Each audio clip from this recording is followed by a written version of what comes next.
Ministro don Guillermo Ortiz Mayagoitia, presidente de la Suprema Corte de Justicia de la Nación. Diputado Jorge Carlos Ramírez Marín, presidente de la mesa directiva de la Cámara de Diputados. Senador Manlio Fabio Beltrones Rivera, presidente del Senado de la República.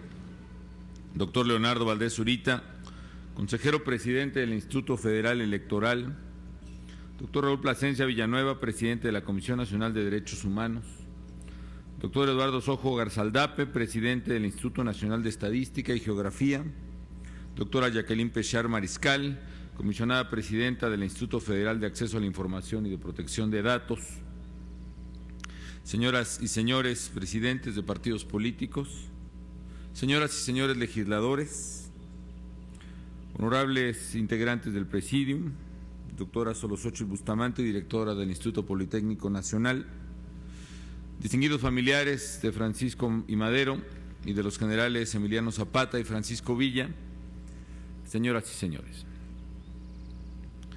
Hoy los mexicanos celebramos con alegría y con emoción el centenario del inicio de la Revolución Mexicana, la gran gesta de la era moderna de nuestro país.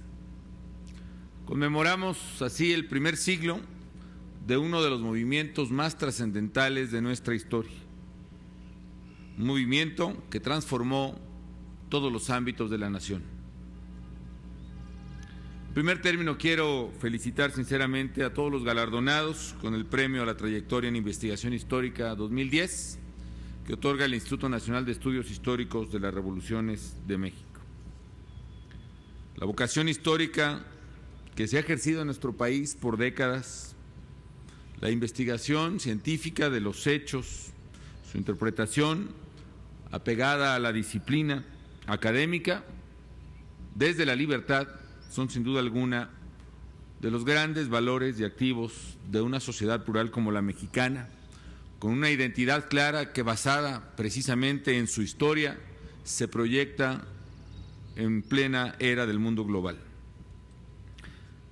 La vocación histórica se ha ejercido por décadas, su investigación directa en las fuentes, su paciencia, su esmero por reconstruir los hilos de nuestro pasado y de nuestro presente. Todo ello, sin duda alguna, los hace hoy merecedores de este reconocimiento. Un día como hoy, hace 100 años, comenzó la gesta libertaria a la que convocó Francisco I. Madero para recobrar los derechos ciudadanos de los mexicanos. El 5 de octubre de 1910, Madero escribió en el Plan de San Luis: el día 20 de noviembre, desde las 6 de la tarde en adelante, todos los ciudadanos de la República tomarán las armas para arrojar del poder a las autoridades que actualmente gobiernan. Así iniciaría la Revolución Mexicana, hace exactamente un siglo. En su honor, hoy develamos un monumento que contribuirá a preservar la memoria del inicio de la revolución y, desde luego, del apóstol de la democracia. Expreso mi reconocimiento y gratitud al artista Javier Marín y a su equipo que han hecho posible esta obra para disfrute de los mexicanos. Madero tuvo el gran mérito de iniciar la revolución. Es precisamente el hecho histórico que hoy conmemoramos en su centenario, pero también mostró la fuerza de sus convicciones y principios y demostró que los autoritarismos son, a fin de cuentas, débiles cuando gobiernan contra la voluntad y porque gobiernan contra la voluntad y libertad de los ciudadanos. Desde diciembre de 1908, en el libro La sucesión presidencial, en 1910, propuso al presidente Porfirio Díaz que abriera la competencia electoral a la vicepresidencia. Lo que en el fondo le proponía era tal vez un mecanismo de transición gradual en las instituciones hacia la democracia. Díaz se negó a aceptar la fórmula de Madero. Fue ciego ante la conciencia de una nación que reclamaba por derecho vida democrática. y fue ciego también ante el reclamo de Madero, que con su liderazgo, su claridad y su sencillez despertaría al pueblo de México de un letargo político. Bajo el lema de sufragio efectivo, no reelección, Madero decidió contender en los comicios de 1910 para oponerse a una nueva reelección del general Porfirio Díaz, quien llevaba más de 30 años en el poder. Fue un demócrata cabal y por eso Madero buscó la democracia por las vías legales que le son propias a la democracia. El régimen de entonces, sin embargo, reaccionó con cerrazón, con miopía y con dureza. Aunque se había asegurado que se respetaría el voto democrático, Madero fue encarcelado. Y solo en ese momento, cuando las instituciones probaron ser incapaces de procesar la pluralidad existente en las fuerzas políticas, cuando la dictadura mostró su incapacidad para entender el orden político sin autoritarismo, fue que Madero optó por el llamado a las armas. Para el apóstol de la democracia, como se le llama acertadamente, ese era el último recurso. Había quizá en él una última esperanza de que el régimen anunciara un cambio, y por eso anunció con anticipación la fecha de levantamiento. Era un plazo razonable para pensar en una salida al conflicto, una salida que nunca llegó. Madero insistió una y otra vez en la transición pacífica. Hasta el último momento evitó el uso de la fuerza porque era un hombre de paz, no un hombre de guerra, y cuando ésta llegó inevitablemente, procuró pronto la paz. Sabía que prolongar el conflicto llevaría a más sufrimiento y muerte, y por eso buscó la paz. En condiciones por demás adversas, Madero tuvo la estatura moral y la altura de miras para luchar no solo por lo posible, sino por lo deseable para nuestro México. Y pese a no tener poder, la gente creía en él, y su hazaña dejó una impronta profunda en la conciencia pública de los mexicanos. Todos los que en el siglo XX lucharon en nuestro país desde diversas trincheras por la democracia han sido, de alguna manera u otra, legatarios de Madero. Como sabemos, una vez derribada la dictadura, Madero venció en las elecciones y asumió la presidencia en noviembre de 1911. Y desde la primera magistratura del país permitió una libertad de partidos políticos que México no había conocido hasta ese momento. Respetó al Poder Judicial, respetó al Congreso, respetó a los legisladores que incluso anticipaban a voz en cuello desde la tribuna su propia caída. Y el apóstol de la democracia respetó al movimiento obrero y vio nacer la Casa del Obrero Mundial. Respetó a la prensa como nadie en la historia hasta entonces en México y fue víctima de la más insidiosa campaña hasta entonces conocida. Con su característica sencillez decía: no me preocupo por la consolidación del gobierno que tengo la honra de presidir.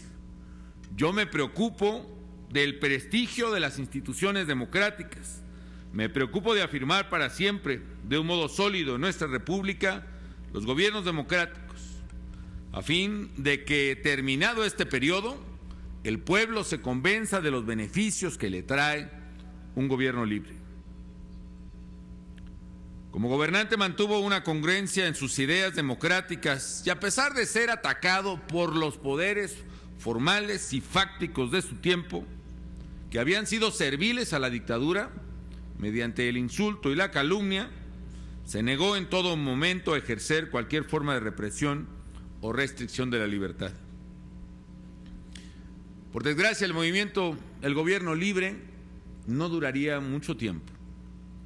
La noche del 22 de febrero de 1913 tuvo lugar un cruel episodio: el asesinato de Madero en esta Ciudad de México, yendo a la prisión que el traidor le había impuesto. El general Victoriano Huerta, a quien Madero le acababa de delegar poder militar, traicionó al hombre absolutamente incapaz de traicionar.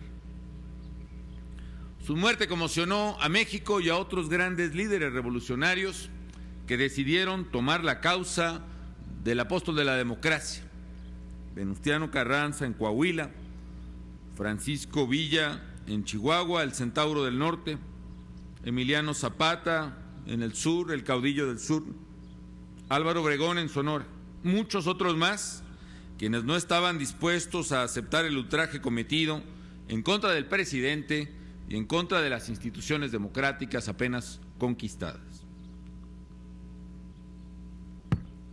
Por eso, en esta fecha emblemática, amigas y amigos, también rendimos homenaje a ellos.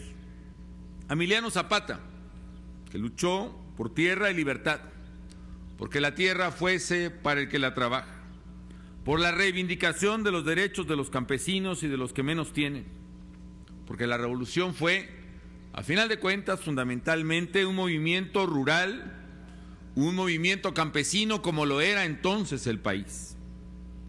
Y precisamente en torno a la búsqueda de la justicia en el campo, de la justicia agraria, entre otros el reparto, se alzaron precisamente las banderas revolucionarias de entonces.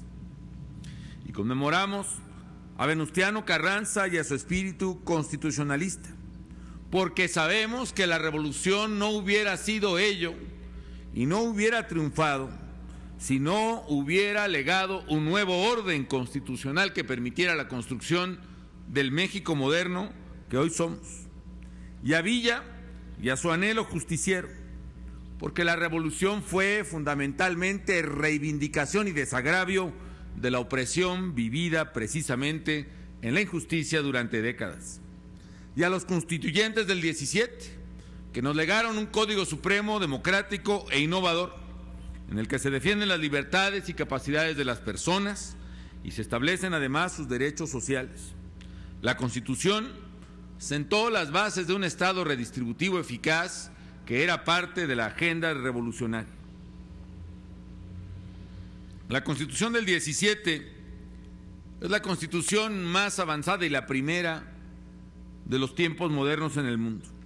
Permitió reformas tan importantes como hacer prevalecer la soberanía nacional sobre nuestros recursos naturales, la legislación laboral, la reforma agraria.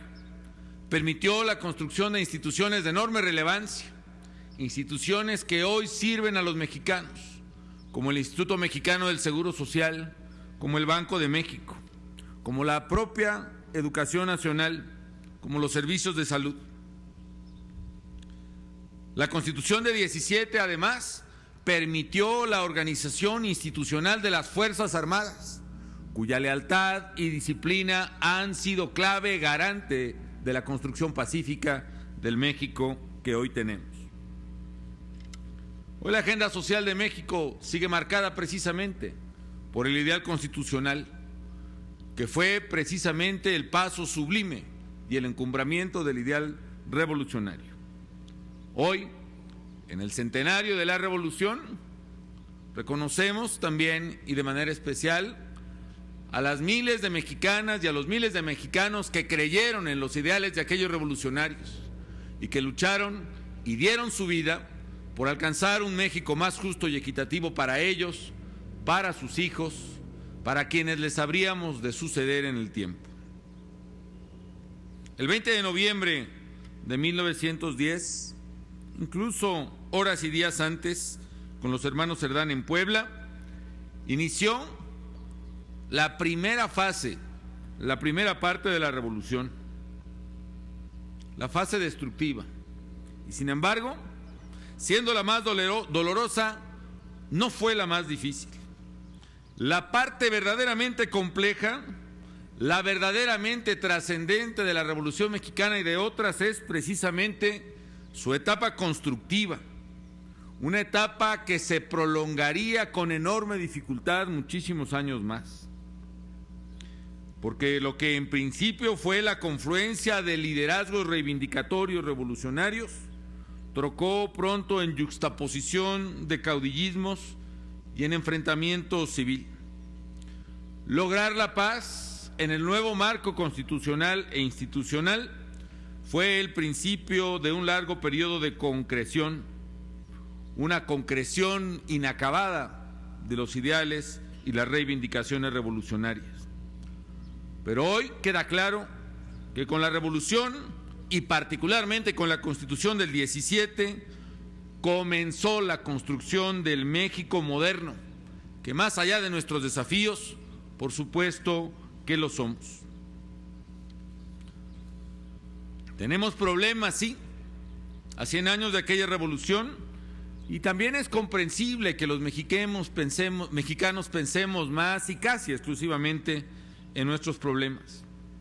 Pero no olvidemos que hoy México es la 12ª economía más importante del mundo, que hoy todos los niños en edad de educación básica tienen oportunidad en México de ir a la escuela, que las condiciones de pobreza extrema en el país que prevalecían abrumadoramente en aquel 1910 se han abatido significativamente y de manera perseverante a través de las décadas y los años, que hoy más de 90 millones de mexicanos tienen acceso a la seguridad social y a un servicio de salud y que pronto alcanzaremos la cobertura universal de salud, que nuestra economía crece y genera empleos, que hay plena separación de poderes y absoluto respeto entre los poderes ejecutivo, legislativo y judicial, que hay pluralidad política que aún no prevalece en muchas naciones del mundo,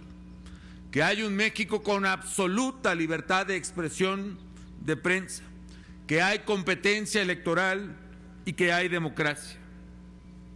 Precisamente, uno de los aspectos más relevantes de la revolución fue, sin duda, la hazaña de una ciudadanía que exigió su derecho a elegir libremente a sus gobernantes. Esa ciudadanía, además, exigió libertad de expresión y de manifestación y exigió respeto a los derechos de los campesinos y de los trabajadores. Los derechos políticos y sociales siempre debieron ser compatibles.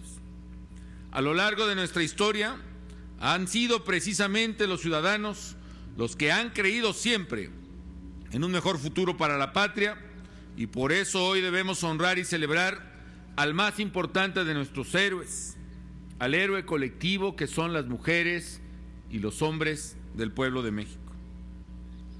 Señoras y señores, después de esta travesía histórica, de este recorrido centenario, las mexicanas y los mexicanos hemos conquistado la democracia que fue el ideal inicial y primigenio del 20 de noviembre.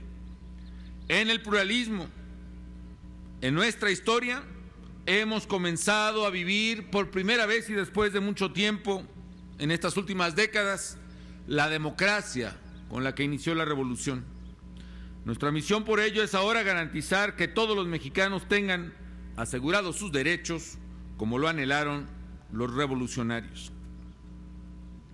Vale la pena reflexionar el enorme valor que la democracia, un intangible que paradójicamente se aprecia más cuando se carece de él, ha aportado enorme contribución al anhelo de un México mejor.